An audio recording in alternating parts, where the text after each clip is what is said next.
Vaccinazioni in farmacia, si parte. Nelle prossime ore, come da accordi Regione Veneto e Federfarm, verranno distribuiti i vaccini nelle 5 farmacie del territorio bassanese. A seguire se ne aggiungeranno anche altre, compatibilmente con la conclusione degli adempimenti necessari.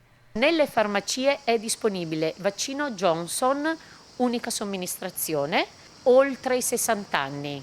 Gli over 60 in questo momento sembra essere la fascia di età più dubbiosa sull'importanza di vaccinarsi ed oggi con il vaccino in farmacia viene offerto loro un'ulteriore facilitazione, ma si pensa anche ai più giovani. Poi sarà disponibile anche il vaccino Moderna che è in 2 somministrazioni e quello è sopra i 18 anni. Vaccinazione che avverrà gratuitamente previa prenotazione alla farmacia aderente.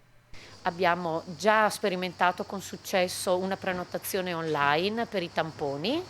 Vedete, questo è il nostro gazebo tamponi. Abbiamo degli infermieri che si turnano. Il senso è di ampliare la possibilità, no? Anche per non come dire, ingolfare l'ospedale o altre sedi vaccinali.